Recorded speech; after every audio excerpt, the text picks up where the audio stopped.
Buenas noches a todos. Buenas noches. Buenas noches, doctora. Aún faltamos, ¿verdad? Creo que todavía faltamos. ¿O cuántos somos? ¿Ya somos los 9? Bueno, 10 con 11 con la doctora. Bueno, con la licenciada psicóloga. A ver, Estoy admitiendo a varios. Ok, perfecto. 1.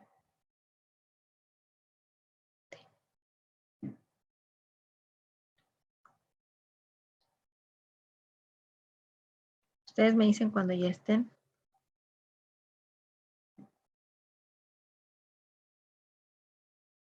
Como buenos politécnicos en clase mientras los demás festejan. Pero aquí estamos, compañeros. Sí, y los demás le sacaron. Nada, no es cierto. Se adelantaron, fueron muy inteligentes, se adelantaron. Sí. ¿Nos va a dejar ver el grito, doctora? ¿Mandé? ¿Nos va a dejar estar para el grito? Sí, hay que apurarnos para... Por eso decía que si ya están para que empecemos. Sí, Creo que ya, ¿no? Pues somos 10 con, o sea, sin usted somos 10 alumnos. Súper. Entonces, Creo no que ya sé. estamos todos. Sí, está bien. Si alguien se agrega, pues le aviso. Pues ya, Pero bueno, va, me parece. sí. Bueno, pues esta noche es de sorpresas, compañeros. Les voy a comentar que para el día de hoy, no sé si recuerdan que habíamos visto, bueno, educación sexual o educación para la salud, luego vimos orientación sexual como técnica estratégica, por decirlo, ¿no? Para la prevención, para la salud. Y ahorita nos toca lo que es psicoterapia. Para este tema le pedí ayuda a una compañera y amiga que conozco desde hace muchos años. De hecho, ella cursó conmigo la vocacional. Juntas estuvimos en vocacional 6. Ahora ella es psicóloga clínica, egresada del SIX Santo Tomás, y justo tiene una trayectoria importante que de hecho me gustaría platicarles un poquito de ella. Ella es Ana Maqueda, que es la que está conectada también. Ella ha ejercido la psicología posterior a ser egresada del SIX en lo que es el DIF de Ecatepec, en el área de psicología, en el Centro de Confianza del Estado de México, en donde realizaba lo que es la evaluación de permanencias y nuevos ingresos.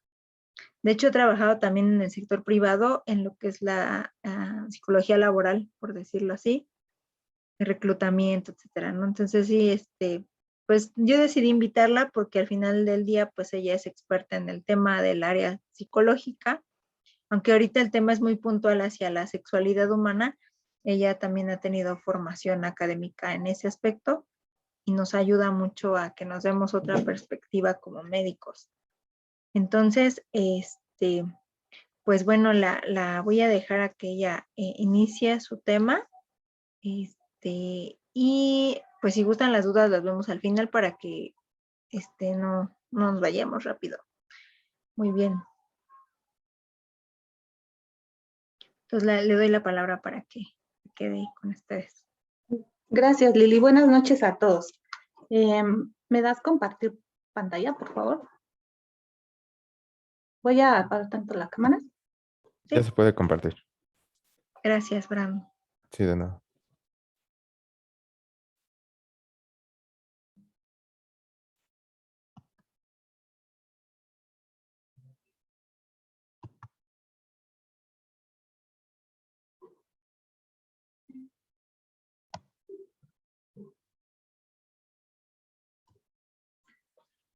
Bueno, muchas gracias, Lili. Buenas noches a todos. Bueno, como comentaba la doctora Liliana, he tenido la oportunidad de desempeñarme en diversas áreas de la psicología, pero mi mayor experiencia ha sido en el área clínica. Este tema pues tiene que ver mucho con la sexualidad humana y allá va a ir enfocado. Nada más me gustaría inicialmente pues darles a conocer algunos términos para que sepan del quehacer psicológico y de lo que vamos a estar hablando, ¿no? Que creo que considero que sí son conceptos indispensables para poder ir abordando cada uno de los temas. Déjenme pongo. Los vecinos tienen mucho ruido y a ver si no se filtra el ruido.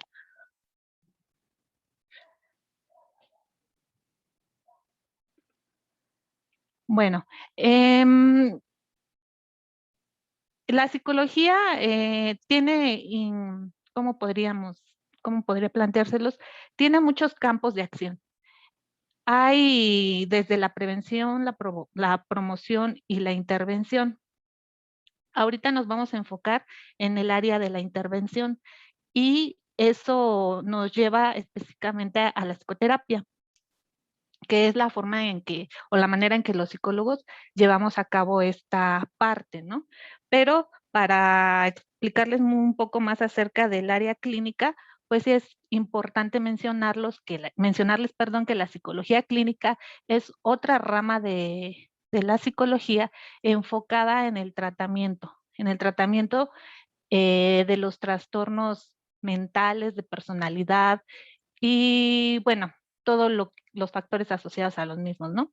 Existe la psicología clínica, la psicología laboral y la psicología educativa. Ahorita, pues para el tema que nos compete, pues tenemos que enfocarnos en el área clínica y ver de qué manera se trabaja incluso a nivel multidisciplinario con otras áreas, con otros profesionistas como son los médicos, los nutriólogos y en gran medida con los psiquiatras.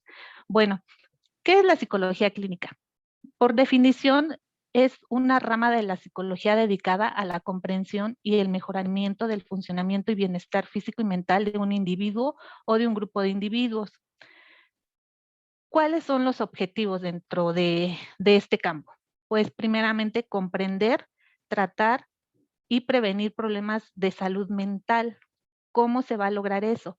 Pues mediante la evaluación, el diagnóstico, el tratamiento y la prevención. ¿Cómo se lleva a cabo la evaluación?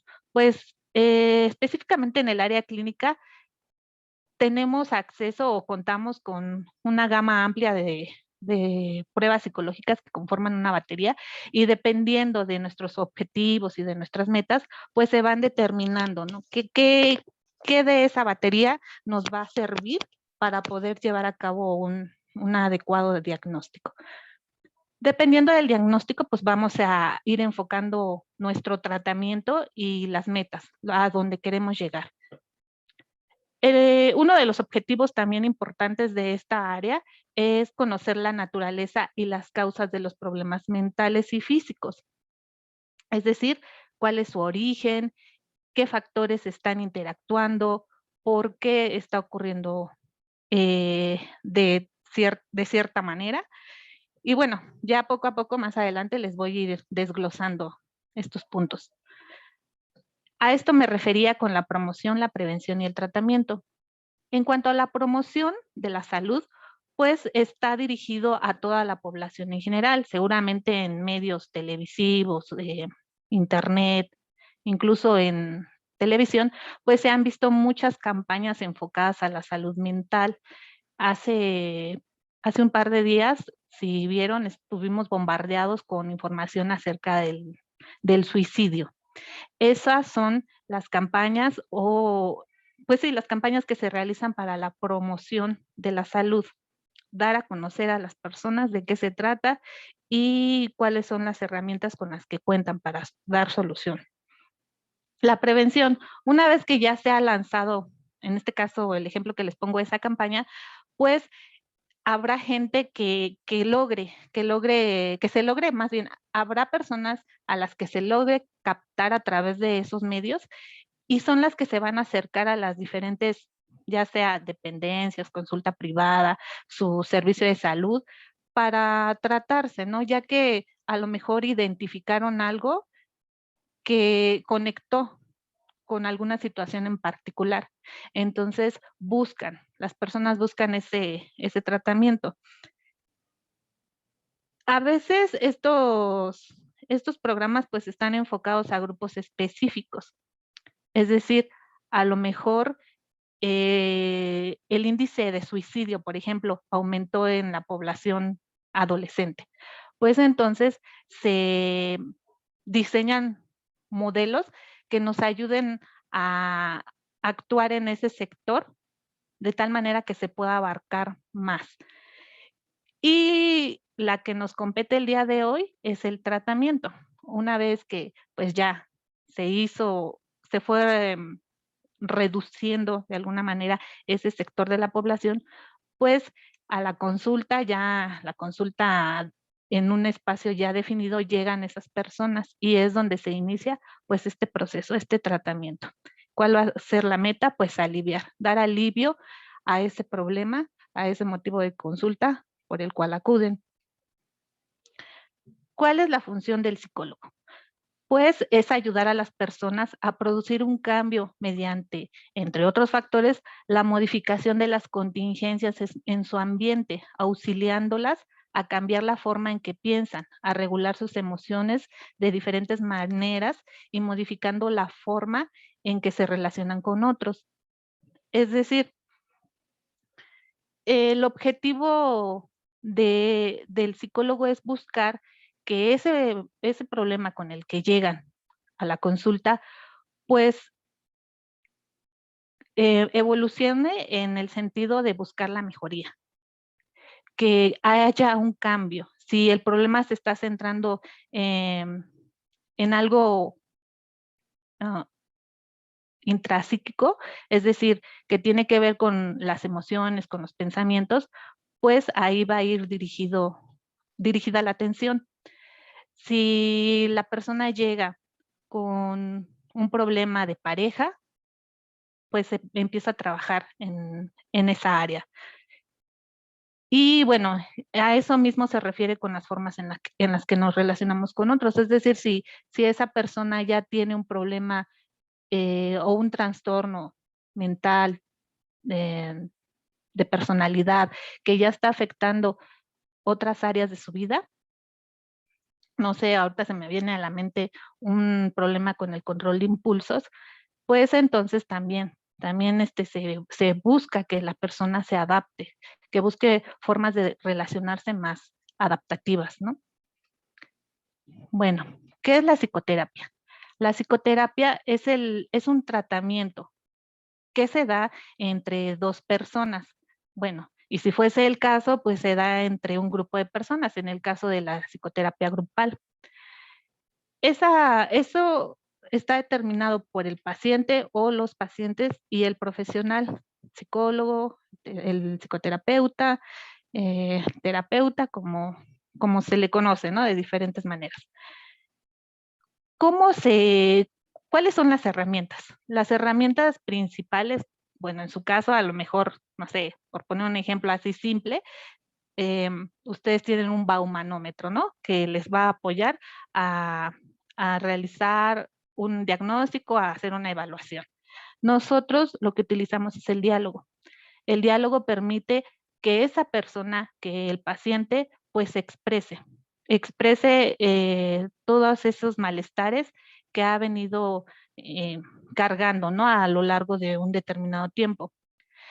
Ese diálogo tiene que ser neutral e imparcial. Es decir, si la persona tiene, no sé, problemas de pareja, en ningún momento se pretende o se trata de tomar partido, como se dice, ¿no? Por ejemplo, decirle, no, tu pareja tiene la razón, o sea, no. Siempre el foco o nuestro objetivo siempre va a ser lo que le pasa al paciente. Y tiene que ser imparcial, lo mismo, ¿no? No perder de vista a nuestro paciente. Y bueno, este proceso es usado para tratar esos trastornos, tiene metas y adopta diversas formas que las vamos a ir conociendo más adelante. Esas interacciones pueden ser verbales y no verbales, es decir, no solo es que llegue y el paciente haga catarsis, ¿no? Es decir, que llegue y exprese abiertamente de todo lo que le pasa y en base a eso ir analizando. También tiene que ver mucho el lenguaje no verbal. Esa es una parte fundamental en la terapia. La relación que se establece ayuda. Todos los puntos que se definen al inicio de la terapia van a ayudar a alcanzar esas metas y lograr el objetivo que es la mejoría de la persona. ¿Cómo está caracterizada esa relación? ¿Cómo se caracteriza? Yo les comentaba hace un rato que no es lo mismo que la persona vaya, platique con el amigo, con el familiar, con el novio, la novia, con la pareja. ¿Por qué? Porque en esas circunstancias la persona mm, es como un ir y venir, ¿no? Yo te digo, tú me dices, y entonces en ese intercambio empiezan a influir muchos factores. Lo que se pretende en la terapia es que sea unilateral, es decir, no se trata de un intercambio de mi vida personal, de mis problemas con el paciente, no, es el paciente el que tiene el beneficio, el que es en ese momento el centro de nuestra atención en la consulta. Por eso le decimos que es unilateral. Es sistemático, tiene objetivos, un método y está encaminado a bueno, en esos objetivos no están así determinados desde un inicio. Los objetivos pueden ser cambiantes, pueden ir cambiando conforme va avanzando el proceso. Y la otra es la formalidad. Tiene que ver mucho con lo que les decía, no es lo mismo hablar con el amigo que trabajar con un profesional que nos va a brindar el respeto, que trae una formación, que trae el conocimiento y que nos puede ir orientando. Y el tiempo limitado. Eh, se establece un tiempo limitado para, de alguna manera, el paciente, si también adquiere un compromiso, saber que cuenta con un tiempo en el que se tiene que trabajar, en el que se tiene que hablar para poder ir avanzando. Finalmente, esas son las herramientas con las que va a ir trabajando el psicólogo. Nosotros nos basamos en un código ético que es amplio, pero para estos fines considero que hay 3 importantes, que son el consentimiento informado, la confidencialidad y definir con el paciente nuestra área de competencia. El consentimiento informado nos habla de que nosotros tenemos que proporcionarle al paciente, a la persona, toda la información acerca del tratamiento, todas sus dudas, despejar todas sus inquietudes para que esa persona pueda decidir de manera voluntaria si quiere o no iniciar ese tratamiento. En ese proceso, pues nosotros tenemos que garantizarle que la información que nos proporcione va a ser confidencial, que no va a ser compartida de ninguna manera. Vaya, eso también le va a dar seguridad, ¿no? Para poder hablar libremente de lo que le está pasando. Y definir con ellos nuestra área de competencia, es decir, ahorita les mencionaba lo del psicólogo laboral. A lo mejor los colegas de laboral, a excepción de que se hayan especializado, quizás no tengan las herramientas suficientes para hacer una intervención de este tipo, pero muchos de ellos pues sí la tienen, ¿no? Es importante pues nosotros como profesionistas ser sinceros con el paciente y decirle y nosotros reconocer cuáles van a ser nuestros alcances en el proceso. En cuanto a la confidencialidad, se consideran algunas situaciones en las que esta sí puede, ¿cómo podría decirlo? Podría cambiar. Si nosotros consideramos que la persona en consulta nos está expresando sus intenciones de hacerse daño o de hacerle daño a otra persona, tenemos que abrir esta información y aún más si sabemos que sí puede llegar a la acción. Y la otra que tiene que ver con el abuso, ¿no? El abuso hacia menores. Si en la consulta sale ese tema, nosotros tenemos que dar aviso, pues en este caso ya a las autoridades, ¿no? Serían como los puntos en los que se podría hacer esos cambios, ¿no? En cuanto a la confidencialidad. Bueno, esta imagen nos representa las facetas del psicólogo. El psicólogo puede estar trabajando directamente con la persona, como en este caso. Puede hacer una intervención en crisis.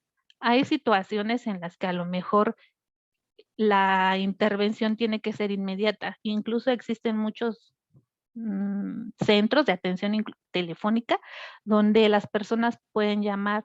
A lo mejor no es necesario ya haber iniciado todo este proceso que ya les mencioné, y simplemente si hay situaciones en las que entran en crisis y necesitan un apoyo inmediato. Muchos de estos centros están enfocados precisamente a esa atención. También se trabaja con menores. En la atención a menores, pues sí es importante la colaboración o participación de los padres de familia, siempre, ¿no? Tienen que estar informados y el trabajo que se realiza con ellos, pues es en conjunto. El niño no entra o el menor no entra a consulta y se va y a ver qué hace con lo que pasó en consulta, no. Sí hay mucho trabajo con los padres de familia. También existe, pues, el tratamiento con parejas y la terapia grupal. ¿Qué?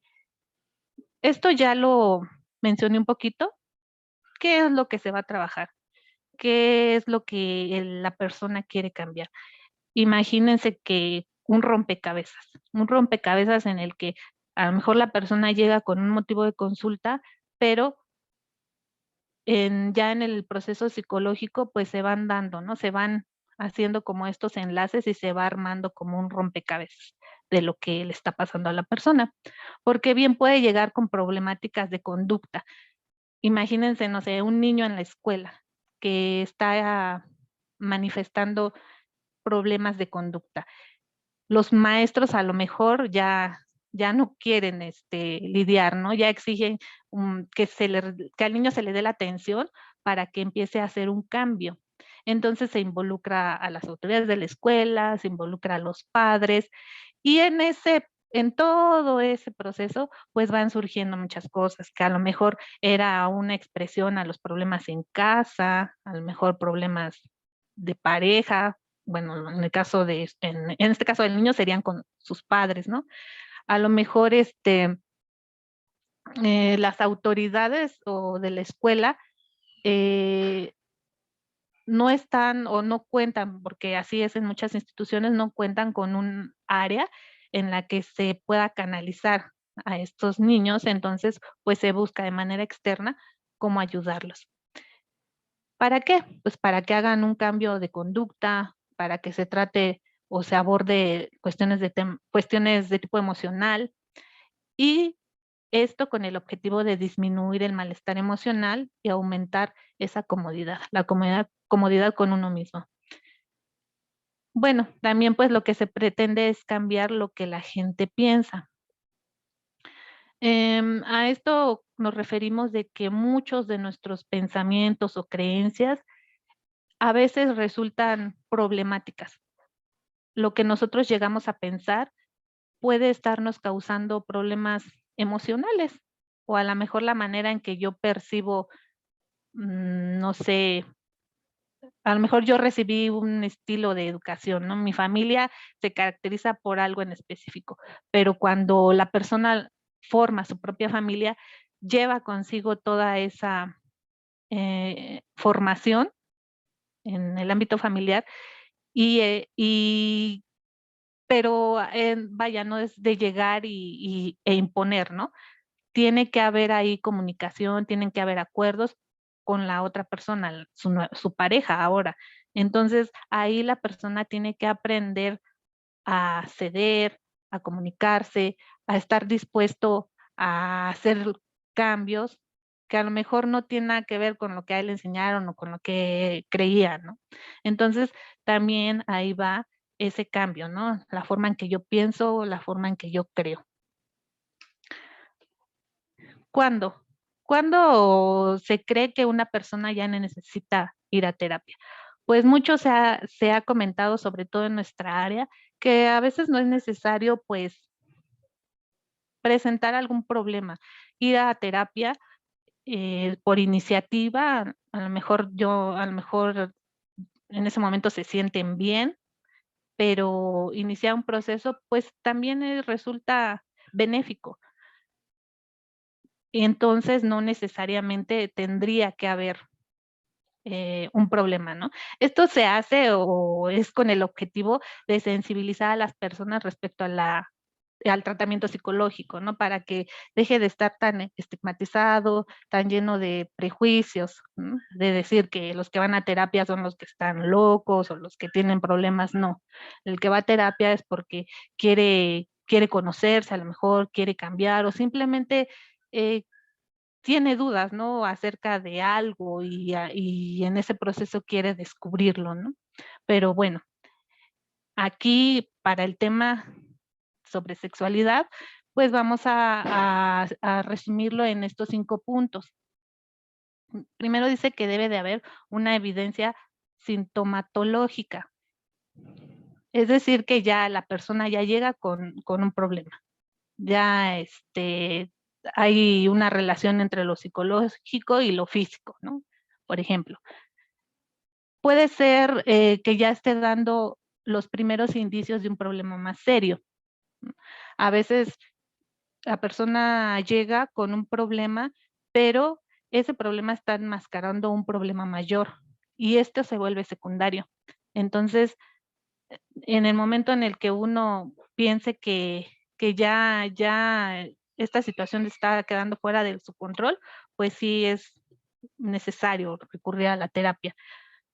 Hace un momento se me ocurría, por ejemplo, en lo del suicidio, que inicialmente las personas inician con manifestando ciertas conductas, ¿no? Quizás en ese momento no sea algo relevante. Todo el ser humano pasa por las diferentes emociones. Entonces, el que hoy me sienta triste no significa que yo en 2 meses ya desarrolle un trastorno depresivo mayor. Sin embargo, si estas conductas o pensamientos se vuelven recurrentes y a lo mejor pasa de un estado de tristeza a una ideación suicida, entonces, pues sí, con mayor razón es el momento para buscar ayuda. Cuando esto que les estoy mencionando, pues ya tiene afectaciones en otras áreas de la vida del paciente, es decir, en su vida familiar, laboral o de pareja. Si la forma en que me siento ya me está perjudicando en el desempeño laboral, pues sí es momento. Cuando estos sentimientos o pensamientos son abrumadores, o sea, ya por más que la persona intenta concentrarse en el trabajo, pues no puede, no lo logra porque lo que siente o lo que piensa lo supera. Y cuando los problemas parece que no tienen una solución, a pesar de que ya busqué ayuda a lo mejor con mis familiares, con mis amigos, y aún así sigue faltando algo que ayude, que impulse a esa mejoría. Lo pongo de esta manera porque no todos se presentan de la misma manera en las personas y no son únicos, o sea, no es que la evidencia sintomatológica se presente así, ¿no? A veces va acompañada pues de esos problemas en otras áreas de nuestra vida. Entonces, todas pueden estar interactuando al mismo tiempo y se pueden estar ahí cruzando, ¿no? Para esto que les estoy mencionando, me enfoco en un modelo de un psicólogo que se llama Albert Bandura. Él es un psicólogo cognitivo-conductual. Entonces me gustó esta forma en la que expresa o explica más bien esto. Él dice que hay 3 áreas que están constantemente interactuando y el cambio o la alteración en una de ellas va a influir sobre las demás. Y estas son la conducta o el comportamiento, el entorno, que es pues el ambiente físico, la familia, las influencias sociales y los amigos. Y los personales, que son que son internos, ¿no? Tiene que ver con mis pensamientos, las emociones, mis rasgos de personalidad y las creencias, aquello que yo interioricé. Entonces, van en ambas direcciones. Es el ejemplo que les ponía, ¿no? Si un estado mental, emocional o psicológico me está afectando de forma abrumadora, a lo mejor ya se ven las repercusiones en el ámbito familiar. Ya hay muchas peleas en la familia, ya hay mucha tensión. Y bueno, ya es obvio que la forma en que me siento y pienso, pues va a estar afectando mi comportamiento, ¿no? Y así es un intercambio constante entre estas, no hay algo, no se puede ver al individuo determinado únicamente por la biología o por lo que siente, por lo que piensa, no, es la interacción de estas esferas. ¿Cómo? ¿Cómo voy a lograr, cómo voy a alcanzar esas metas? Pues esas son a través precisamente de estas intervenciones, de este proceso que se inicia en la consulta. Bueno, esto menciona igual, ¿no? Que la conducta, la biología y el ambiente que se influyen de manera recíproca. Un cambio en cualquiera de estos producirá una modificación en los otros componentes. Esto lo menciono cuando refiero el proceso, ¿no? Es eso que está interactuando en el individuo va a llevar un proceso. ¿Cómo lo voy a hacer? Pues a través del enfoque de cada psicólogo. El psicólogo clínico está capacitado en las diferentes teorías, ¿no? O en los diferentes tratamientos. Y bueno, yo les voy a mencionar aquellos que han resultado ser más relevantes, que han tenido mayor estudio, que ha existido, perdón, que ha existido una comprobación empírica. Y bueno, el primero son la teoría psicoanalítica y su mayor representante pues es Sigmund Freud. Ellos hablan o suponen que los síntomas del trastorno son como la superficie, son esas manifestaciones de un conflicto oculto, de un conflicto que está por debajo. Eso lo explica a través de numerosos términos con los que armó su teoría, como son la estructura psíquica, cuando habla del yo, del ello y del superyo, cuando habla de las diferentes etapas del desarrollo, cuando nos habla de el inconsciente, cuando nos habla de la transferencia, la contratransferencia. Bueno, de ahí de ese planteamiento inicial se han derivado muchas u otras teorías que vienen a complementar o que la base podría ser la misma, pero dan un giro, ¿no? Dan otra visión. Entonces, él dice que, por ejemplo, entre el ello, el yo y el superyo puede haber un conflicto. En el momento en el que en que se presenta un conflicto, eso nos provoca los síntomas. La persona, a lo mejor inconscientemente, está en ese proceso y lo que se ve de ese conflicto, pues son los síntomas. Las teorías conductuales y cognitivas. Actualmente ya hay una teoría un tratamiento o teoría que ya se maneja así, teoría cognitivo-conductual, pero inicialmente estaban divididas. La conductual le daba la importancia al ambiente, a la influencia del ambiente en el ser humano, y se basa en el principio del aprendizaje, es decir, lo que la persona manifiesta en su comportamiento, pues tiene que ver mucho con el ambiente, con lo que aprende de ese ambiente.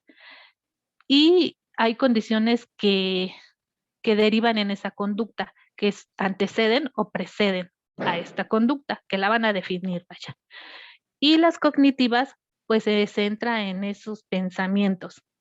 Cuando no se alcanzó como a incluir todas las esferas del individuo, pues se buscó de qué manera incluir aquello que no era observable, que no era visible, como son los pensamientos. Entonces, de ahí surge la teoría cognitiva, que está centrada en la identificación, modificación de pensamientos y cogniciones distorsionadas, con la creencia de que estos cambios en estos pensamientos llevará a una reducción de los síntomas de malestar y a su vez darles tareas conductuales. Es decir, por ejemplo, con la depresión, que decía inicialmente hay un estado de tristeza, pero a lo mejor yo ya empiezo a tener ideas negativas acerca de mí mismo, ¿no? ya creo que no soy capaz, creo que no voy a poder lograr mis objetivos. Entonces eso, como les decía, está interactuando todo el tiempo, ya me está perjudicando a nivel emocional.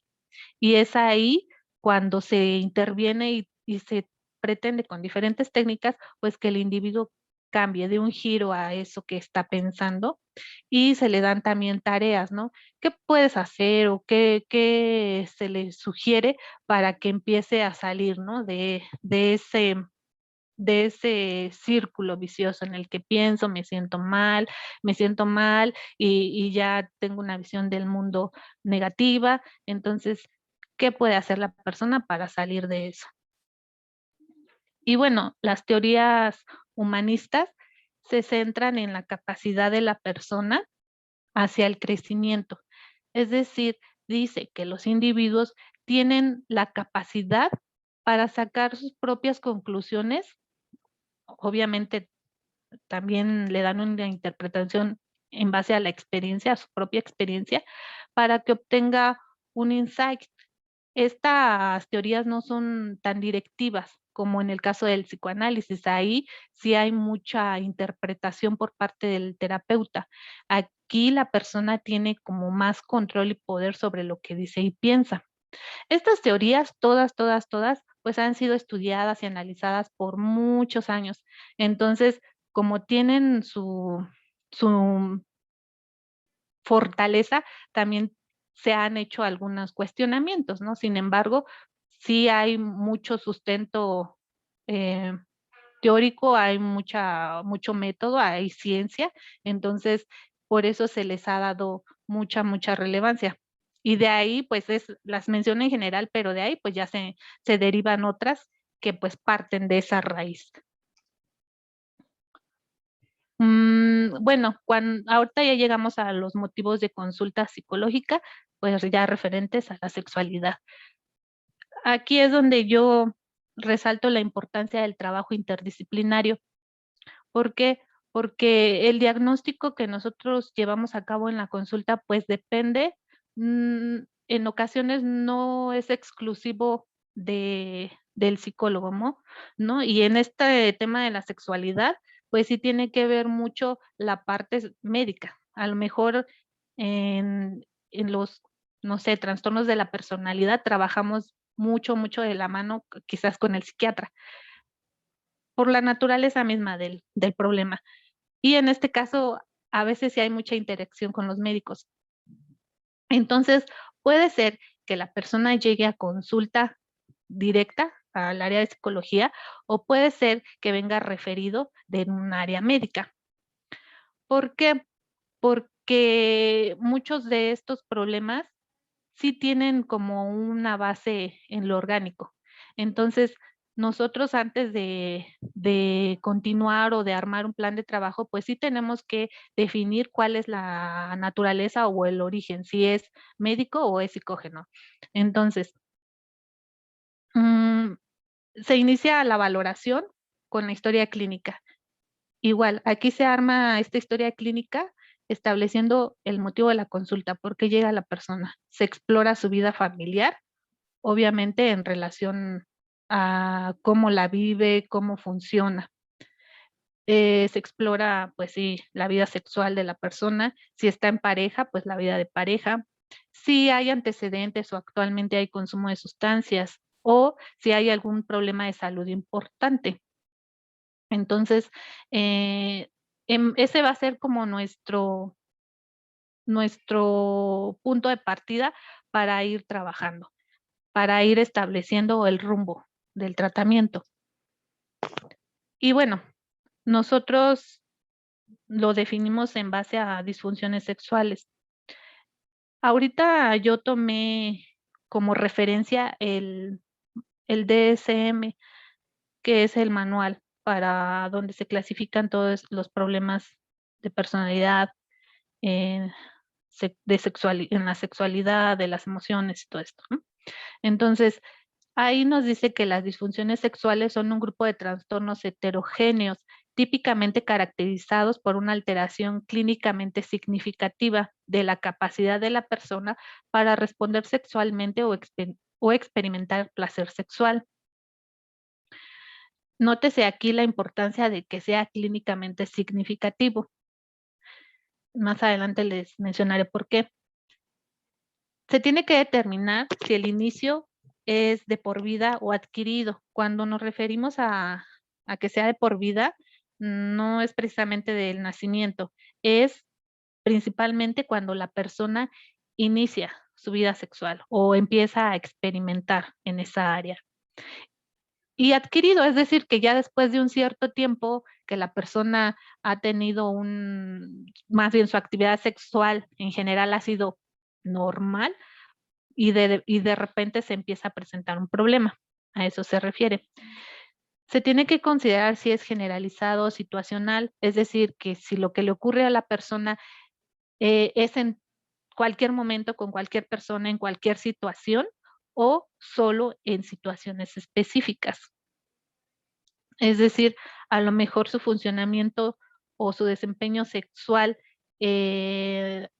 ha sido normal con las parejas, pero quizás con la última pareja se han sumado otro tipo de problemas, pues ahí es donde pues, se tiene que indagar qué está pasando ahí, por qué en este momento se está presentando esa problemática. También para poder hacer una clasificación y un diagnóstico, nosotros tenemos que considerar 5 factores. El primero, como les mencionaba, si está en pareja, pues saber el estado de la pareja. Si la persona cuenta con, vamos a ponerlo entre comillas, adecuada salud mental y física. El número 2, que tiene que ver propiamente con la relación que exista entre ambos. Si es una relación donde predomina la comunicación, si en los últimos, no sé, en tiempo reciente han tenido algún problema significativo que quizás pueda estar influyendo, todo eso se considera. La vulnerabilidad individual, es decir, cómo se siente la persona en ese momento consigo mismo. Y esto involucra, pues, la imagen corporal, cómo se ve, cómo se siente con su cuerpo. También aquí es muy importante, y esto ha sido también muy relevante en terapia, pues esos antecedentes de abuso en la infancia, en etapas más tempranas, porque sí llegan a tener una repercusión significativa en la vida sexual de las personas. La comorbilidad psiquiátrica, es decir, si el problema pudiera ser mejor explicado, quizás por un trastorno depresivo, ¿no? Entonces, a lo mejor no es tanto una disfunción sexual, sino más bien ha sido esta ha sido secundaria a un problema. Factores de estrés. Aquí tiene que ver pues con el ambiente. Si la persona perdió el trabajo, si está pasando por un proceso de duelo. Factores culturales y religiosos. Este también es muy, muy importante porque muchos de los problemas en esta área, pues sí están estrechamente relacionados con las creencias, con la educación de las personas y si practican alguna religión, pues sí con las normas religiosas. Sabemos que en otros países predomina la religión. Entonces, esta determina el comportamiento no solo de las personas, sino de cómo se vive pues, cómo vive su vida íntimamente. Entonces, a pesar de que no existe alguien ahí observando todo el tiempo, pues eso ya se queda ahí en sus mentes, se queda bien establecido y es difícil cambiarlo, ¿no? De esos tenemos actualmente ejemplos muchos, ¿no? Y en algunos países pues nos podemos dar cuenta que son las mujeres quienes más, en ese grupo más bien es donde se ha visto que la sexualidad sí se vive de forma pecaminosa, con culpa, ¿no? Porque la sociedad así lo ha determinado. Y bueno, hay que considerar que esto tampoco se deba a factores médicos, ¿no? Que o sea, pues una enfermedad derivado de otro problema orgánico. Bueno, y hay que analizar estos factores biológicos, socioculturales y psicológicos, de qué manera están interactuando y está generando el problema. Estos trastornos de la respuesta sexual hay que considerarlos en base a cuándo se inician. Bueno, creo que ya se me repitió aquí un poquito, es pues de toda la vida, que es adquirido, que es general y que es situacional. Es aquí donde pongo la explicación, ¿no? La definición más amplia. Para la clasificación, tenemos que considerar que las alteraciones sean persistentes o recurrentes en una o varias fases de la respuesta sexual.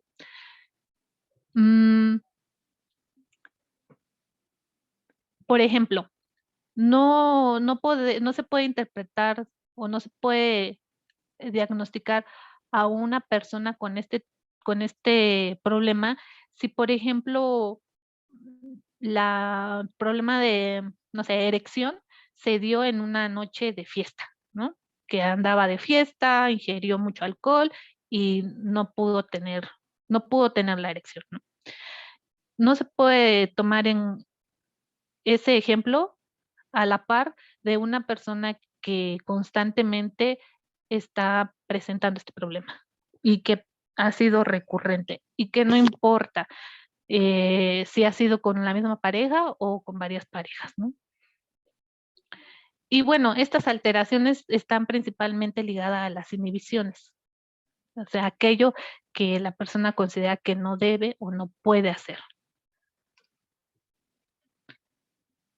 Y vamos a abordar un poquito cada uno de estos diagnósticos. La eyaculación retardada. Bueno, pues es un retardo en la eyaculación. ¿Qué pasa cuando un varón está presentando este problema?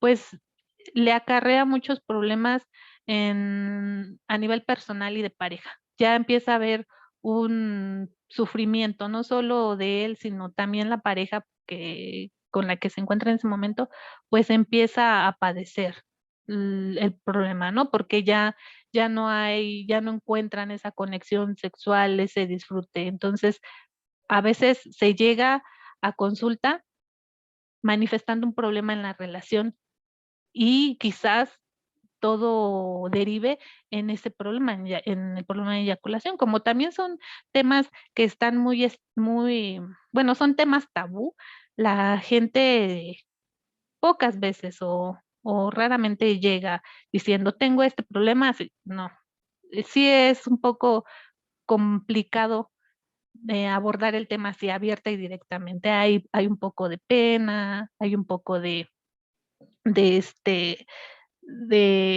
que se sienten cohibidos a hablar, ¿no? Entonces empiezan a hablar de otros temas, pero ya poco a poco, conforme se vaya dando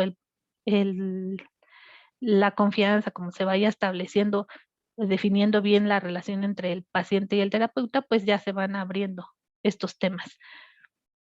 Y bueno, en cada uno de estos trastornos nosotros tenemos que hacer un diagnóstico diferencial y es aquí donde entra pues el trabajo en conjunto, ¿no? O más bien nosotros nos apoyamos mucho del área médica, aunque tenemos conocimientos básicos, pues finalmente los médicos, los psiquiatras, los neurólogos son especialistas en su área y nosotros recurrimos o referimos a los pacientes con ellos cuando consideramos que sea pertinente. Es decir, no nos aferramos a la atención única del paciente. Si nuestro interés real es buscar que la persona mejore, pues tenemos que buscar otras herramientas que nos ayuden y que le ayuden a la persona a encontrar esa mejoría. Entonces, tenemos que ver que no sea una afectación médica, que no sea ocasionado por el uso de sustancias o medicamentos y que no sea una disfunción orgásmica, ¿no? El trastorno eréctil, pues esa es la incapacidad o de poder concretar la erección. ¿Qué pasa en este tipo de trastornos? Pues en el individuo provoca baja autoestima. Eh, Esto es como común porque sí se pone en entredicho su masculinidad. Entonces, sobre todo en nuestra cultura, en donde se habla mucho de lo masculino, pues sí, sí llega a influir mucho en la psique del hombre. Y no solo es el desempeño en el momento, el desempeño sexual, sí acarrea otros problemas más subjetivos que tienen que ver con su autoestima, con la valoración que se da a sí mismo, con qué tanto se siente seguro. Entonces, si esas áreas se ven afectadas, pues la persona va a tratar de evitar los encuentros sexuales, va a tener un temor constante. Hay que considerar a la pareja, el conocimiento que se tenga con la pareja, la comunicación. También esto puede ser ocasionado por la presión social. Esto ocurre, por ponerles un ejemplo, cuando se está en esas etapas de la adolescencia, que se empieza a descubrir, se empieza a experimentar la vida sexual. Entonces, empieza a hacerse como se empiezan a compartir, ¿no? Como esas experiencias. Entonces, pues sí, es muy evidente que a lo mejor entre esas conversaciones, pues empiece a darse esa presión de más allá de buscar o iniciar la vida sexual, pues que sea derivado de lo que los otros, los amigos, los compañeros piensen de él, ¿no? Em, pues también está estrechamente relacionado al consumo de drogas o alcohol. El diagnóstico diferencial, pues es similar. Que este diagnóstico no sea explicado mejor por otro trastorno mental que no sea el sexual.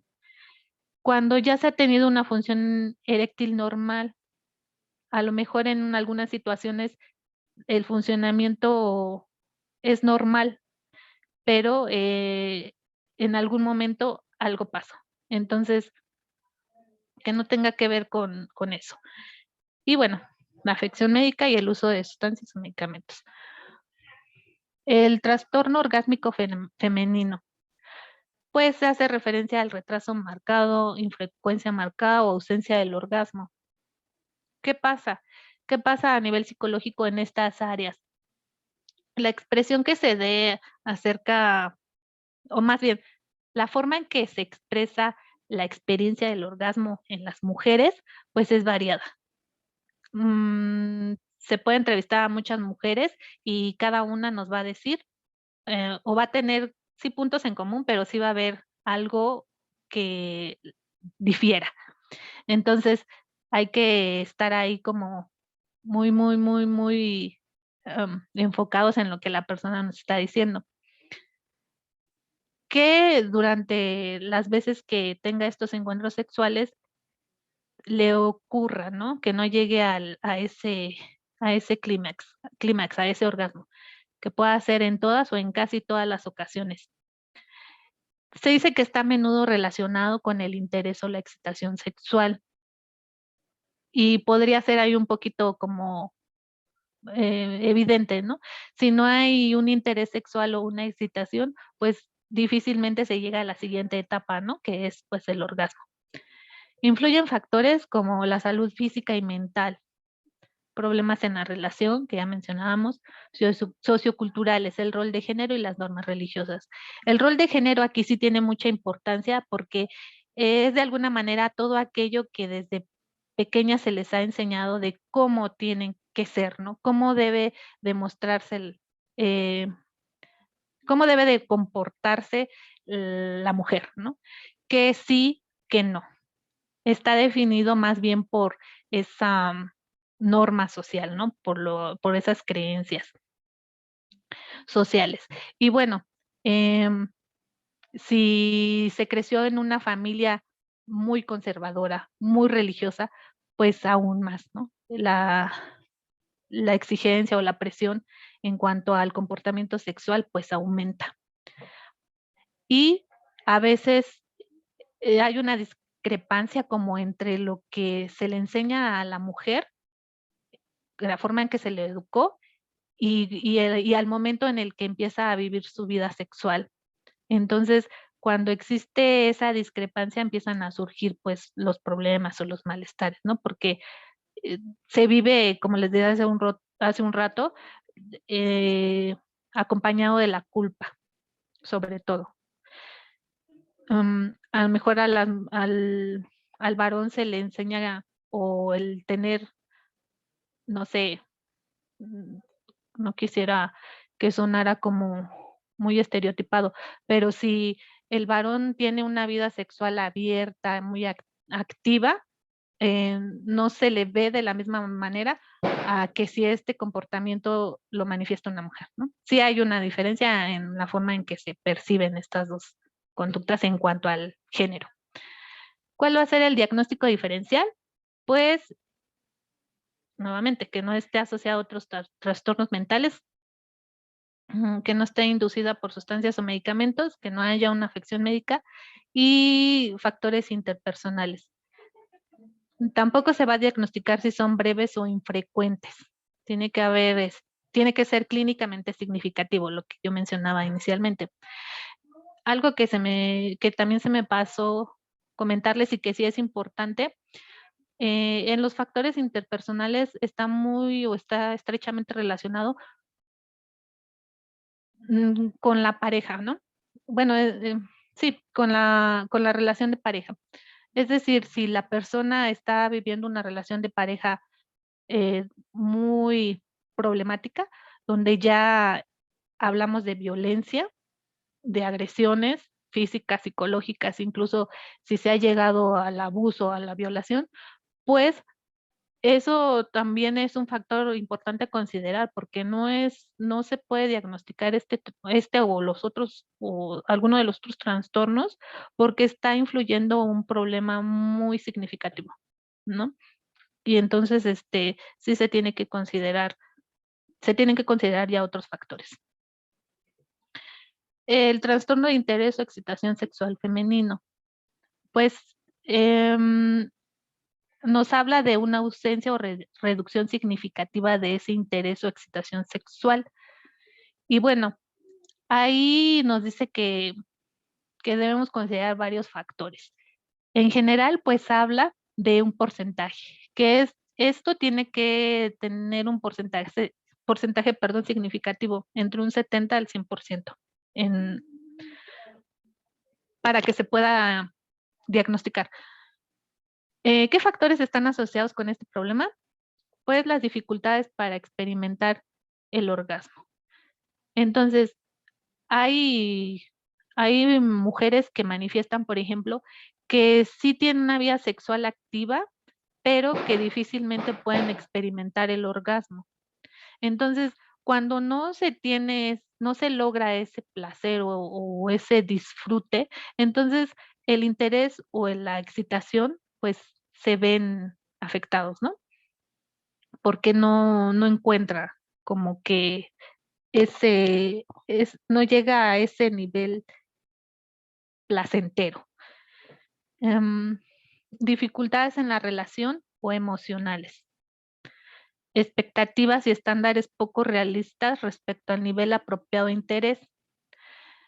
A eso a lo que se refiere, y por ponerles un ejemplo, es como lo que se establece que debe ser lo alcanzable, a lo que se tiene que llegar. Por ejemplo, en una pareja recién casada, su vida sexual va a ser diferente que cuando empieza a tener hijos. Cambia y hay un cambio significativo. Entonces, a lo mejor ya cuando se formó la familia, cuando ya se tiene a los hijos, esa vida sexual ha tenido o se ha venido modificando y a veces las parejas lo interpretan de forma negativa. Pero quizás solo se trate de encauzar, ¿no? De darle otro significado, es decir, buscar otras alternativas para que puedan reencontrarse, para que puedan disfrutar. Entonces, cambiar, ¿no? Esas expectativas que se tienen y hacer unas que sean más adecuadas a su vida actual, que tenga que ver con la vida familiar, con la vida laboral, con los horarios de cada uno. También aquí en el diagnóstico diferencial se tienen que considerar los que ya he venido mencionando, que son importantes. Que sea una afección médica, que no padezca otro trastorno, etcétera. Pero aquí se suma uno que dice que los estímulos sexuales sean inadecuados o ausentes. Pues sí tiene importancia esto, porque en la medida en que el encuentro sexual eh, sea desde el inicio, resulte placentero para la mujer, pues se puede llegar al clímax, ¿no? Entonces, sí tiene mucho que ver como esos estímulos sexuales que se buscan. El trastorno de dolor genitopélvico, pues tiene que ver sobre todo a la hora de la penetración vaginal, ¿no? Tiene que ser un dolor significativo. ¿Y a qué se está asociado? Se asocia con el deseo e interés sexual disminuidos. Si se dan cuenta, no son totalmente independientes. Se pueden presentar 2 o más a la vez y muchas veces están conectados. Se asocia con el deseo, el interés sexual disminuidos. A eso nos referimos, que si no hay un deseo o interés y la relación se obliga, pues obviamente va a haber ahí se puede presentar un problema de este tipo, ¿no? Que es el dolor.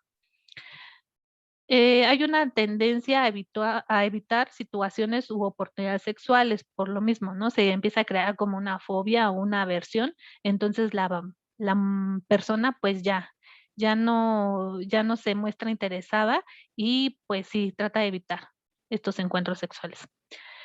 Influye la educación sexual inadecuada y la ortodoxia religiosa, que ya la mencioné, y la educación sexual inadecuada pues tiene que ver con la información que tengan las personas acerca de la sexualidad. Se espera, ¿no? Que actualmente y conforme pasa el tiempo pueda abordar este tema de la sexualidad de manera abierta, ya no con tantos tabús ni con tantos prejuicios, porque muchas veces se ha visto que eso ha limitado que la información se baje, que llegue a todas las esferas de la sociedad.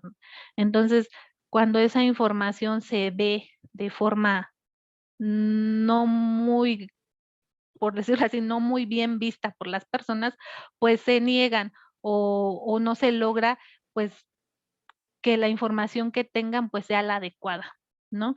De ahí, pues, se han explicado muchos problemas en la sociedad, como el embarazo a edades tempranas, ¿no? Que tiene que ver mucho con la educación sexual. Entonces, como todavía se limita, pues eso deriva en otros problemas, ¿no? Puede tener, bueno, menciona que también puede haber interés o deseo sexual. Sin embargo, ya cuando se está en el encuentro sexual, pues puede presentarse ese problema. Entonces se tiene que investigar qué pudiera estar provocando. Si está relacionado, o sea, algún trauma infantil o algo que esté pasando en la relación de pareja. El diagnóstico diferencial viene siendo el mismo. También se incluye aquí la estimulación sexual adecuada. Bueno, aquí lo importante es resaltar que pues sí está relacionado con trastornos somáticos, porque sí se considera un poco o más, ¿cómo lo podría decir? Está como más enfocado al área médica. Inicialmente se pudiera ver así. Entonces, por eso a veces se considera que puede estar relacionado a los problemas somáticos, ¿no? trastorno del deseo sexual hipoactivo en el varón. Pues que las fantasías y los pensamientos sexuales o eróticos y el deseo sexual están reducidos o ausentes. Este trastorno está asociado con los problemas de erección y eyaculación. Entonces, si el sujeto ya está presentando algún problema de erección, pues obviamente no va a haber esa seguridad y no va a haber esa certeza, ¿no? Entonces, no va a sentirse, pues, seguro de iniciar un encuentro sexual y por ende, pues, el deseo. Aquí algo importante a considerar es la receptividad de la pareja. Es muy común que el varón sea quien inicie el encuentro. Entonces, cuando es constante como el rechazo de la pareja por infinidad de motivos, entonces, pues el interés o el deseo del varón se va reduciendo, ¿no? Porque no hay esa reciprocidad. La eyaculación prematura o precoz, pues sí se tiene que considerar que sea persistente o recurrente. Em, ¿Qué se considera ahí? Pues si el sujeto está teniendo problemas de autoestima, la exigencia, que también el sujeto se establezca sus expectativas, ¿no? De lo que debe ser una relación. A veces los hombres, por educación, por decirlo de alguna manera, se sienten obligados a satisfacer, ¿no? Entonces hay una presión ahí adicional, ¿no? De que tienes que demostrar esa masculinidad. Entonces también por ahí pudiera estar relacionado. Las dificultades en la relación de pareja también son importantes y obviamente, ¿no? Que no haya un antecedente de consumo de alcohol o sustancias, que posteriores también después de esto, pues se puede presentar este problema. Y bueno, la disfunción sexual asociada a sustancias, pues es más clara, un poco más clara, ¿no? Que está determinada por el consumo de alguna sustancia o medicamento. Y también muy importante es la disforia de género. ¿Qué es la disforia de género? Hace referencia al malestar que puede acompañar a la incongruencia entre el género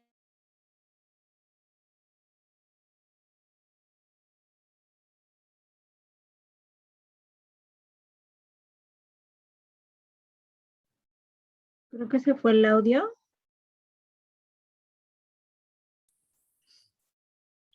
Sí. Sí, ¿verdad? Ujú. Se le fue el audio. Sí, creo que Bueno, sí, fíjate. la sacó de la sesión, me parece. Bueno, vamos dando ahí como una retro. Si se fijan, la compañera psicóloga lo que nos da un preámbulo a lo que son el cuadro, ¿no? De todas las psicopatologías que se atienden en esa área de la psicoterapia. Y esto es importante para que nosotros delimitemos al momento de hacer una valoración clínica dentro del consultorio, y que podamos hacer referencia con ella, ¿no? O sea, no todo se refiere con ella o con los psicólogos, sino que son ciertos padecimientos y dentro de los que caben son estos, ¿no? Y más la introducción que les dio. Bueno, creo que ya regresó, la dejo terminar. Sí, ¿verdad? ¿Ya regresaste? ¿No me oye? Ana.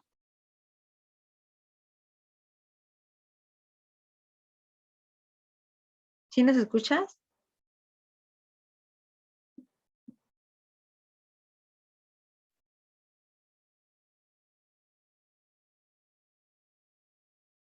No. Bueno, ¿Ya me entonces, escuchan? así Bueno, ya, hola, ¿ya? Ay, sí, perdón, ya, ya estoy.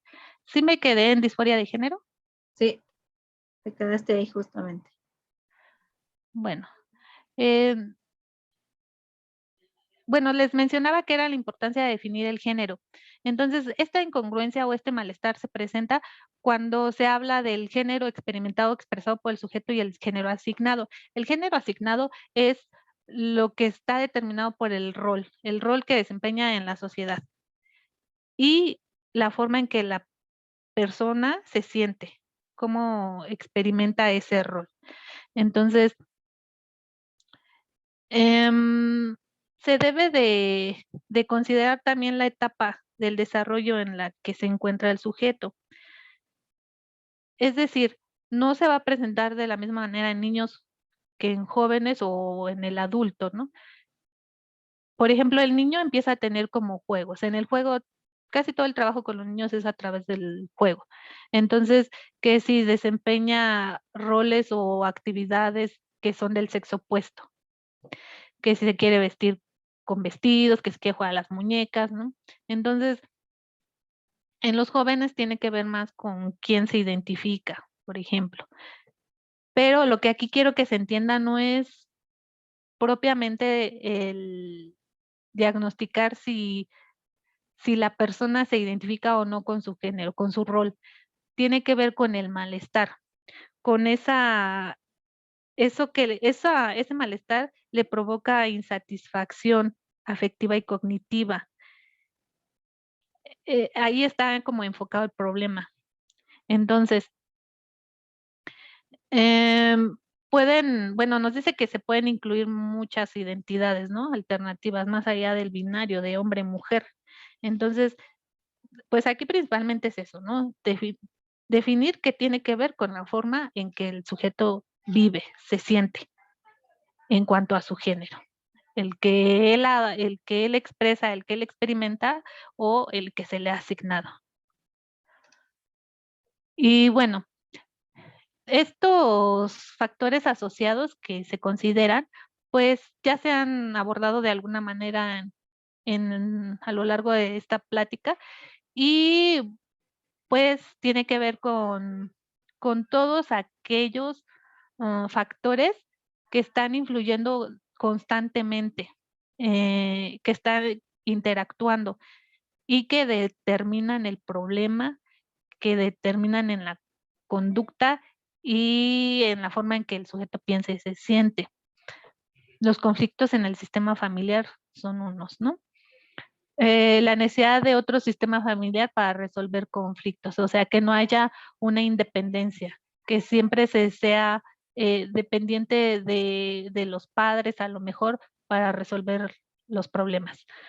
Actitudes sumisas y poco asertivas. Es decir, es la forma en que yo me comunico. ¿Cómo comunica esa persona a su pareja la forma en que se siente, en que piensa, lo que desea, sus expectativas? De la mejor manera, ¿no? Casi siempre estos problemas que llegan a consulta, pues tiene que ver mucho con la comunicación. Muchas veces llega solo el hombre o la mujer y a través de una sola persona, pues se trata de dar alcance a la pareja, ¿no? De forma directa o indirectamente. Directa cuando acuden los dos e indirecta cuando solo acude uno. Entonces, buscan a veces, pues, encontrar la manera de poder mejorar su vida sexual y poderlo comunicar. Actitudes sumisas, es decir, si solo se adopta un rol pasivo, ¿no? Entonces, no hay expresión de lo que se siente, de lo que se quiere, de lo que se espera de la pareja. Conducta violenta, que fue algo que yo les mencionaba. Estos factores pues ya son determinantes en el trastorno y se tienen que considerar. Y sobre todo, si es una conducta que está poniendo en riesgo la integridad o la vida de la persona, pues ahí se empieza a centrar el problema y no en el problema sexual, ¿no? Resentimientos, pues aquello que no se expresa, pues después sale, ¿no? De alguna manera en algún síntoma. Bajo autoconcepto, pues es la percepción que se tiene acerca de sí mismo y de su autoestima, de la forma en que se asume en el papel durante eh, el encuentro sexual, ¿no? Insatisfacción marital, Bueno, ese es también muy amplio, ¿no? Involucra muchos aspectos. Problemas en la comunicación, traumas infantiles, que les mencionaba, pues sí, esto tiene que ver con algún trauma infantil, por ejemplo, de abuso sexual. Pues, ¿qué pasa? Que la persona, pues, crea una idea negativa de lo que es la vida sexual. Entonces, ya la vive de forma aversiva incluso, y eso es lo que se tiene que trabajar en terapia, ¿no? De tal manera que la persona pueda tener la libertad y pueda lograr en algún momento gozar de su vida sexual, ¿no?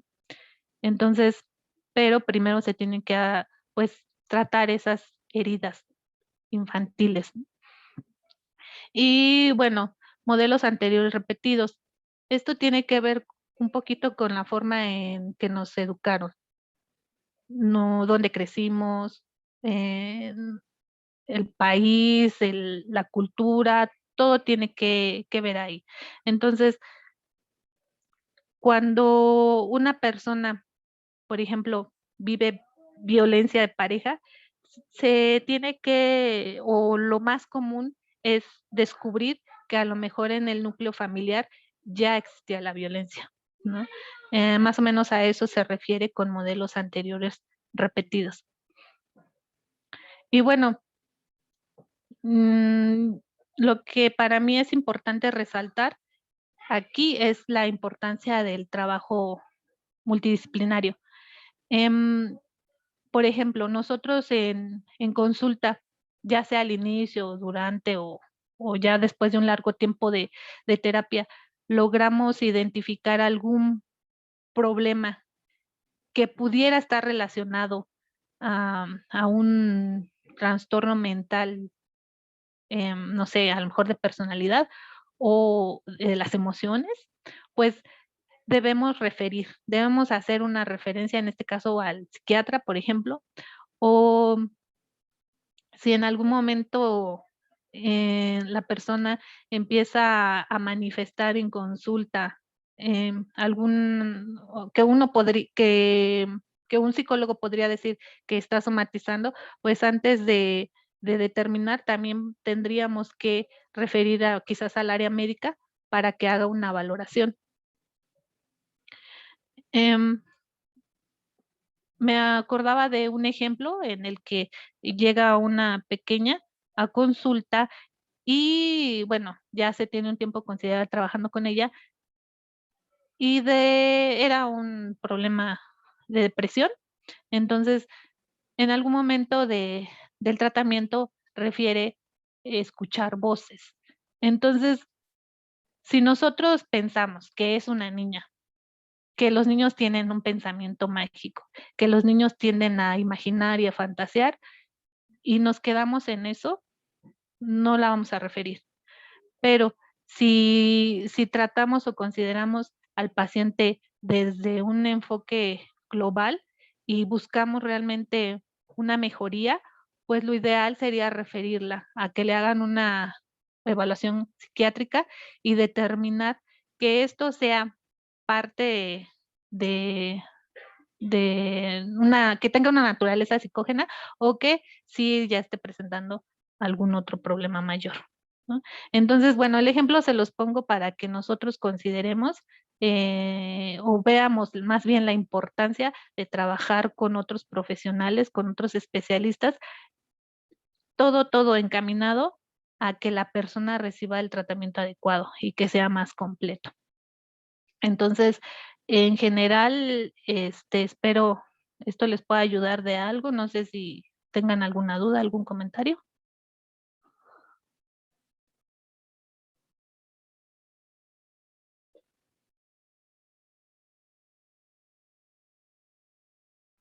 ¿Alguien tiene alguna duda de lo que se explicó en la ponencia?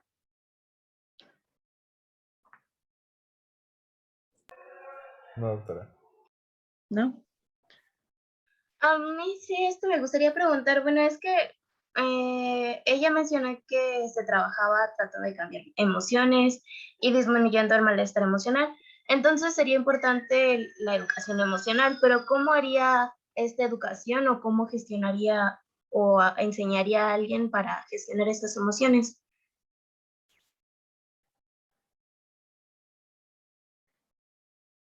¿Contestas tú, Ana, o contesto yo?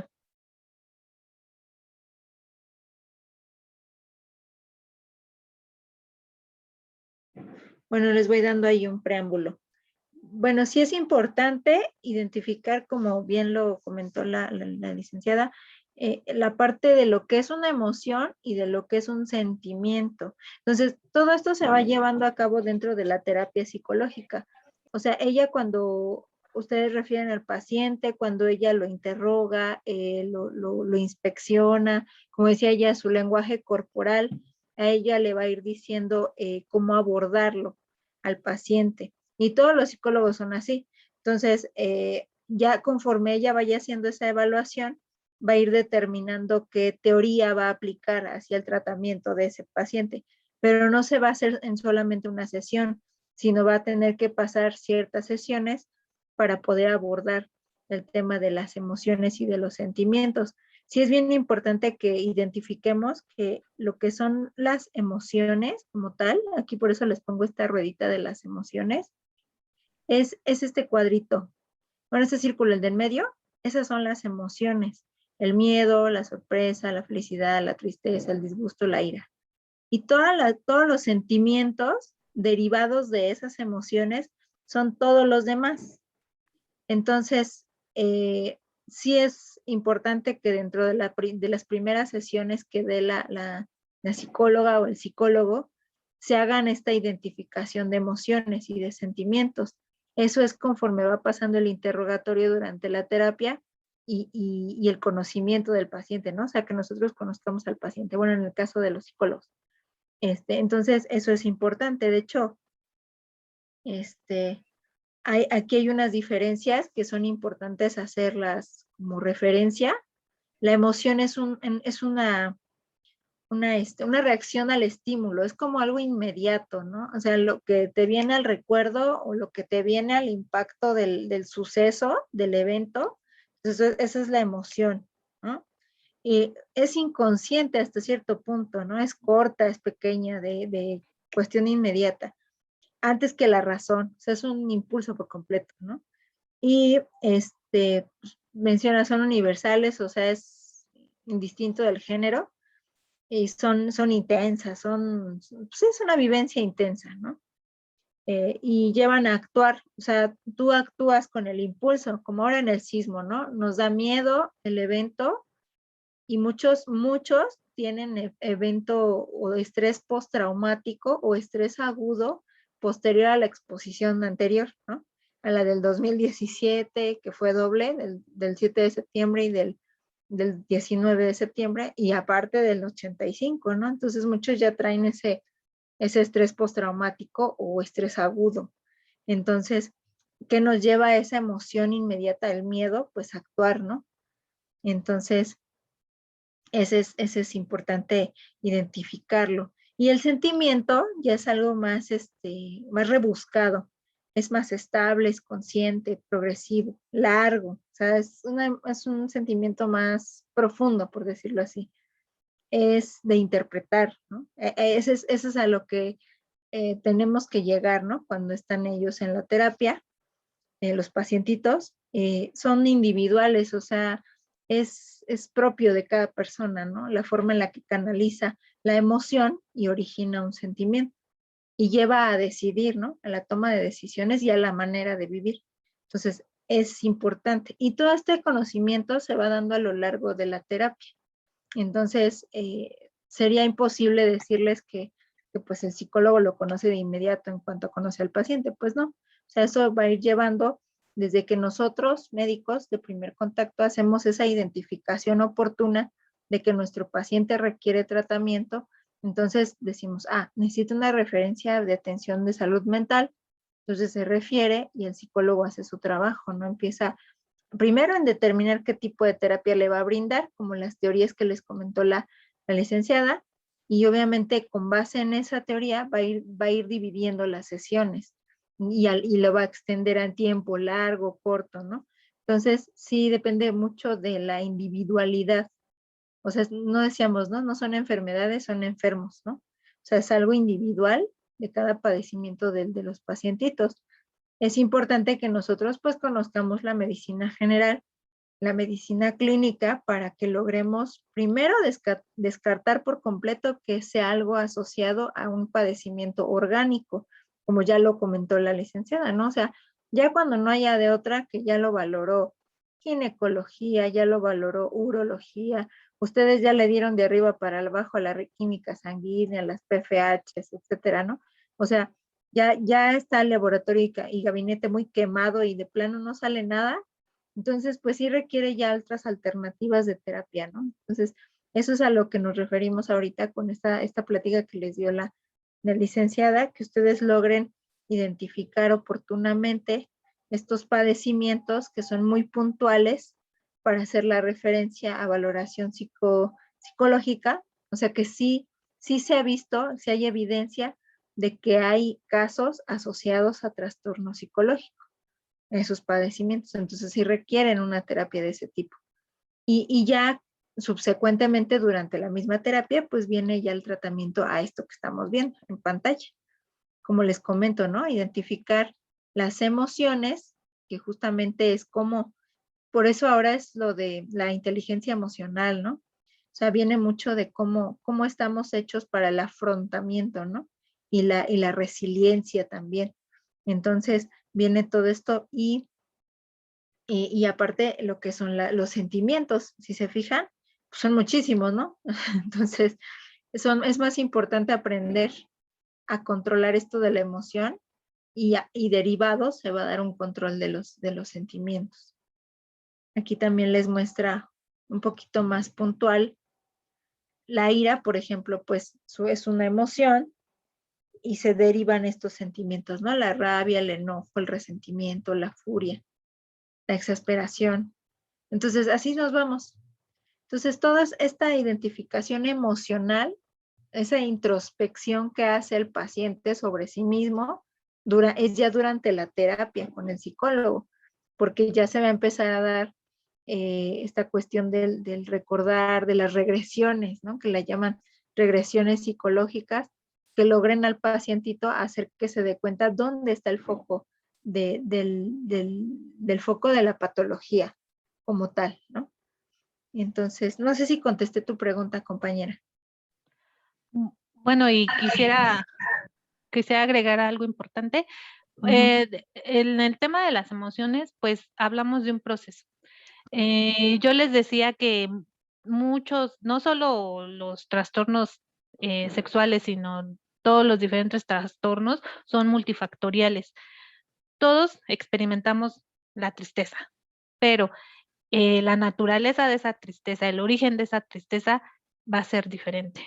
Entonces, y no siempre en una sola persona va a ser originado por un factor. Puede ser originado por diversas circunstancias. Entonces, todo eso que se va desglosando, más bien se va analizando, se va trabajando en la terapia y es ahí cuando se empieza a dar esta dinámica en el tiempo, ¿no? ¿Cuánto tiempo me llevó? ¿Cuántas sesiones requiero? Si en el tiempo que yo llevo me ha ayudado, si no, en gran o menor medida. Entonces, es un proceso y pues lo importante de todo esto y dando un poco mi punto de vista, es no ver al paciente, no partirlo, no decir, el paciente se ha debatido mucho acerca de la naturaleza, de la crianza, de que sí, que no. Entonces, no definirlo o reducirlo a un área, ¿no? De que el paciente tiene este problema, es médico y punto, y lo demás ya no es relevante. No, siempre y por experiencia he podido comprobar que muchos de los problemas están relacionados. El individuo no dice hasta aquí es mi problema médico, no. Va a haber inconscientemente o no sé por qué está determinado, pero siempre va a haber una interacción y va a ser un flujo dinámico, ¿no? Entre todas las diferentes esferas. No sé si más o menos era para ahí la duda. Sí, gracias. Muy bien. ¿Alguien más que tenga alguna duda al respecto?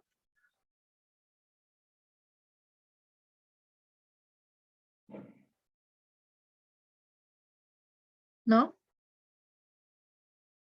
Muy bien, lo importante del tema es que haya quedado claro que aparte de la educación sexual y de la educación para la salud que brindamos en la consulta y que después hacemos campaña con las técnicas de orientación, etcétera, ¿no? Que hemos visto ya, pues también hay otra parte, ¿no? Que es ya más enfocada al tratamiento y que nos ayudan multidisciplinariamente los compañeros psicólogos para brindar un apoyo a los pacientes y que nosotros los veamos como nuestro brazo derecho en ese aspecto.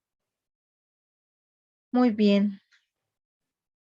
Y bueno, también me gustaría agregar que pues es un trabajo conjunto, es decir, que entre nosotros como profesionistas de la salud, pues le demos la importancia a la labor del del especialista, ¿no? Del otro profesional. De, de decir, ¿sabes qué? Ya, como dijo la doctora, ya analicé por todos lados el problema y no encuentro la base, el origen biológico, orgánico. Entonces, sí creo que el paciente tiene que ser referido al área psicológica o psiquiátrica, no sé, para que reciba la atención adecuada, ¿no? De sensibilizarnos también como profesionistas, porque pues el área psicológica es ha enfrentado ese problema, ¿no? De que todavía se ve eh, y que ir a terapia no es muy bien visto todavía, ¿no? En algunas ocasiones. Entonces, pues ahí es como que echar mano, ¿no? Ayudar, apoyar al compañero psicólogo para, para que su labor o su trabajo pues sea reconocido, sea considerado de gran importancia.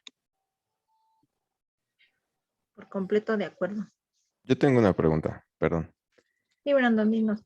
Este, bueno, ahorita lo que mencionaba la doctora Ana respecto como a la integración clínica o a la atención que se le da integral al paciente.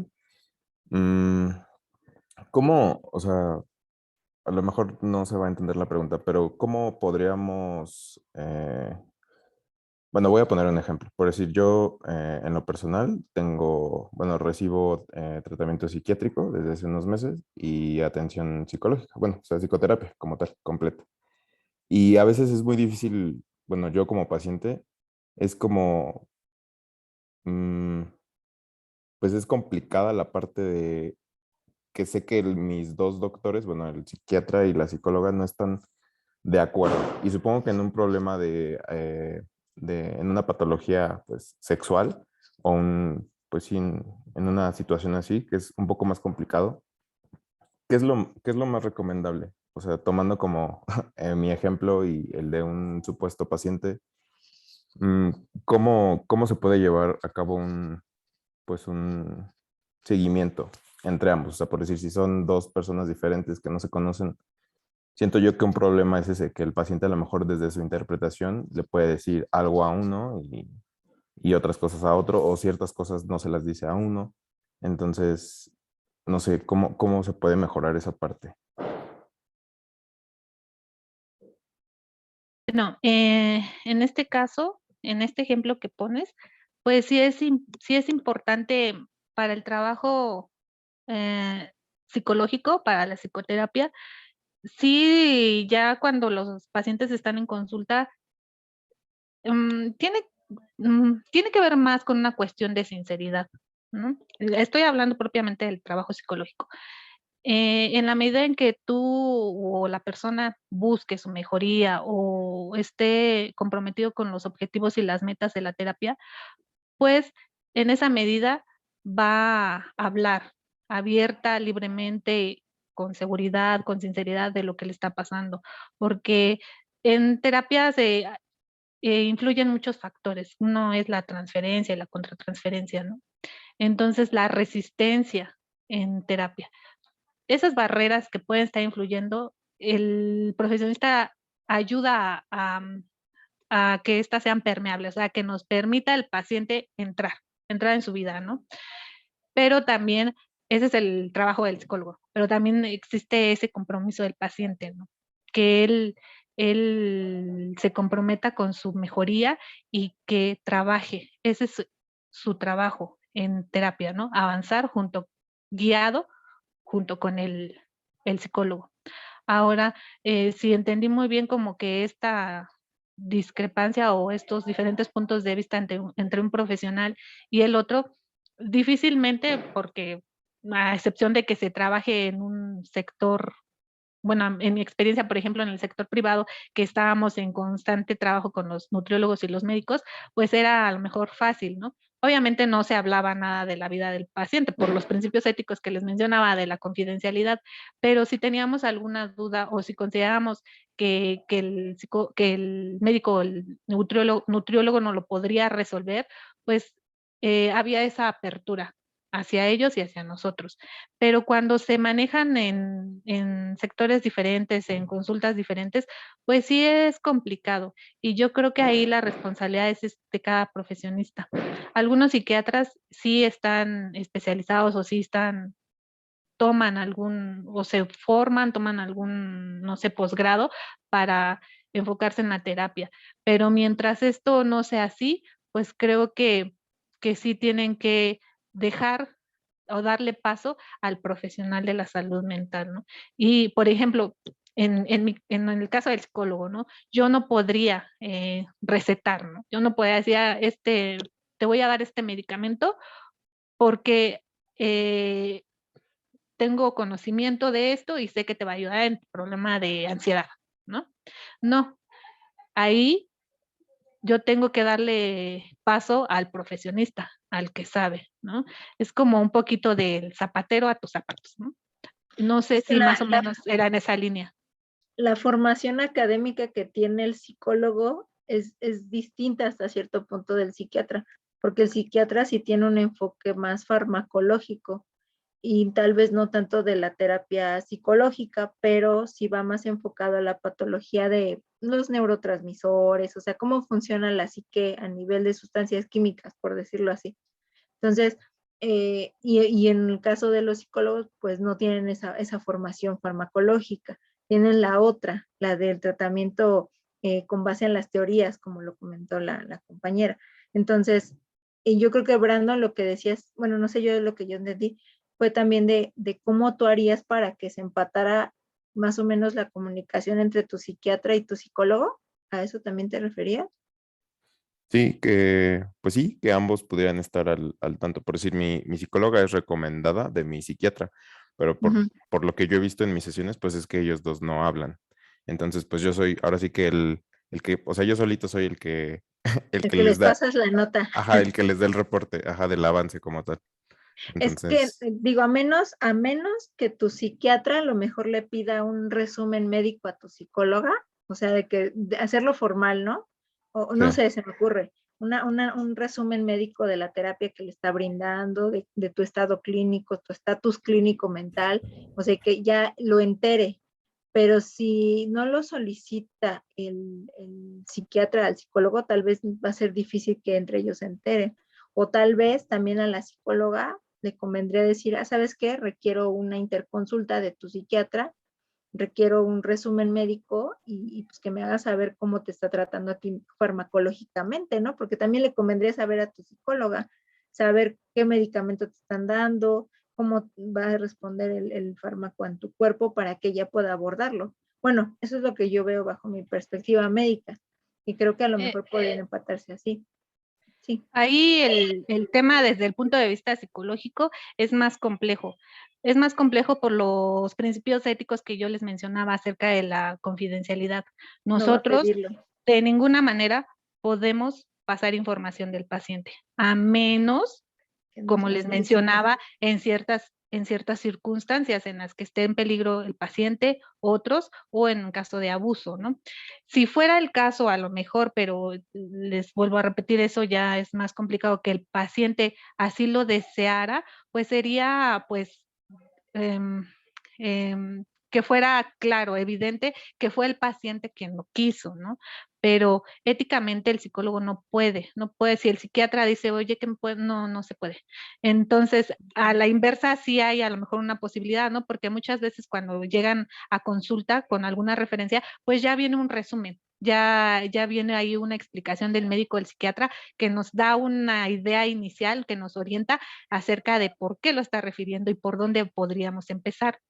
Pero de aquí hacia allá, no, y más cuando es en un sector, por ejemplo, que yo lo viví mucho en el sector privado, no, no es posible. Sí es muy complejo, porque sí se tiene que buscar en todo momento garantizar la privacidad de la información, porque entonces nosotros estaríamos incurriendo, ¿no?, en una falta ética. También es Claro. posible que sea parte de tu terapia, ¿no, Brandon? Te están Sí. dejando hablar y explayarte y parte de la comunicación con ellos es de que te dejan libre, o sea, que tú te expreses, tal vez también sea eso. Sí, bueno, ahorita que ambas eh, intervinieron en mi duda, pues sí, ya me queda un poco más claro. O sea, pues sí es complicado, ¿no? O sea, cada paciente pues debe pues de autoexplorar y de autovalorar, ¿no? Su trabajo de la terapia. Y, y pues ese sería como el propio reto o sea, sí que hay mucha responsabilidad en el paciente y pues solo queda, o sea, ahorita ya me quedó más claro, ¿no? Que solo queda un buen seguimiento y que el paciente se sienta en confianza para poder entonces compartir ambos temas. O sea, bueno, en específico de una situación sexual, ¿no? Por decir un abuso, cosas así, o consecuencias que vayan teniendo ese tipo de situaciones, ¿no? Pero Y sí, bueno, ajá, sí, perdón. sí, sí, adelante. Y es importante considerar, o no sé si lo mencioné, la verdad no recuerdo, que durante el proceso psicoterapéutico sí nosotros sí manejamos tiempos, ¿no? Sí tenemos que considerar en determinado tiempo evaluar los avances y la mejoría del paciente. Si, por ejemplo, hay un paciente que llega por crisis de ansiedad, que ya está presentando un trastorno, de ese tipo en esa área, entonces, si vemos que la psicoterapia no le está ayudando y sigue presentando crisis de ansiedad, ataques de pánico, entonces nosotros tenemos que referir para ayudar, al paciente a mejorar mediante el apoyo farmacológico. A lo mejor ya la terapia no está siendo lo suficiente. Entonces, quizás un tratamiento farmacológico lo ayude a encontrar esa mejoría. Y casi siempre es así, pasa como en este ejemplo, ¿no? Llega a consulta un paciente que ya viene incluso medicado, ya trae sus antidepresivos, ya trae este, sus medicamentos prescritos, ¿no? Entonces, eso ayuda mucho a alcanzar las metas y a lograr la mejoría. Muchas gracias por responder mi pregunta. De nada, Brandon. Creo que Amanda también tiene una pregunta. Sí, profesora. Bueno, me llama un poco la atención lo que menciona mi compañero en cuanto a la especialidad que debería tener pues el psicólogo. ¿Debe de tener alguna para poder trabajar en conjunto con psiquiatría o no? O sea, cualquier tipo de terapia podría apoyar en este aspecto, porque sí está como interesante esta parte, porque en este caso igual me llama la atención que él pues solamente habla en la terapia. Yo tomo igual terapia, pero es con un psicólogo conductivo conductual. Entonces pues prácticamente yo hablo y él pues me retroalimenta un poco lo que yo digo y me deja actividades. Entonces en esta parte de nada más hablar, pues sí me da como curiosidad saber en conjunto de qué especialidad lo hace. Em, Todas bueno, yo hablo en general de la psicología clínica. El psicólogo clínico se capacita o lo capacitan para tener conocimiento de las diferentes técnicas, ¿no? Muchas veces lo que pasa es que la teoría o el proceso a utilizar se adapta al paciente. Es decir, a lo mejor una estrategia cognitivo-conductual puede ayudar o no, y se utilizan otras estrategias. Sí existe la especialización, eso ya depende de los intereses de cada psicólogo, ¿no? Hay muchos psicólogos que les gusta el área psicoanalítica y son los psicoanalistas, los psicólogos cognitivos conductuales. Entonces, todos, independientemente de su área, tienen la capacidad para atender cualquier tipo de trastorno. Todos en su área, en la que se especializaron, van a estudiar los diferentes tipos de trastornos, van a ver al paciente en todas sus esferas, entonces, por ende, todos tienen esa capacidad para referir cuando sea necesario, al psiquiatra, al médico o al nutriólogo.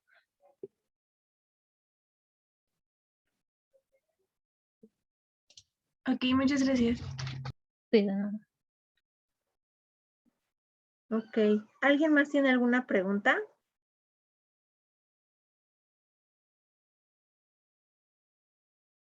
Bueno, chicos, pues entonces cerraríamos la sesión. No sé si gustan nada más abrirme su pantalla para que pueda tomarles asistencia, porfis. Y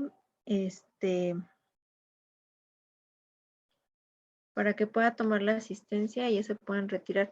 Les aviso nada más la siguiente semana, el 22 de septiembre, todavía tenemos clase antes del departamental. Entonces, sería la última clase del departamental y ya. Falta de la Rosa. Y ya los dejo ir a cenar. Muy bien. De la Rosa Jocelyn, ¿nos ayudas con tu pantalla, porfis?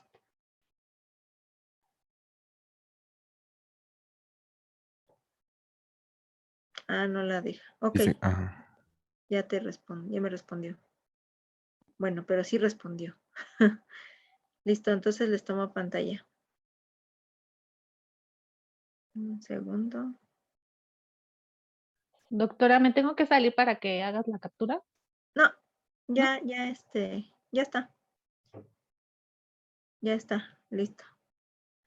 Muy bien, chicos, pues muchas gracias a la licenciada Ana que nos apoyó con esta plática de psicoterapia. Yo espero que nos pueda ayudar con pláticas subsecuentes, porque vienen otros temas en el temario referentes a la psicología dentro de la sexualidad. Entonces, pues les agradezco mucho el que se hayan conectado en día festivo casi. Entonces, mañana es el oficial, compañeros, no se les olvide. Entonces, ya los dejo ir a cenar para que descansen. Okay. Gracias, doctora. Gracias a todos. Gracias, que estén muy bien. Buenas noches. Gracias, buenas noches. Gracias.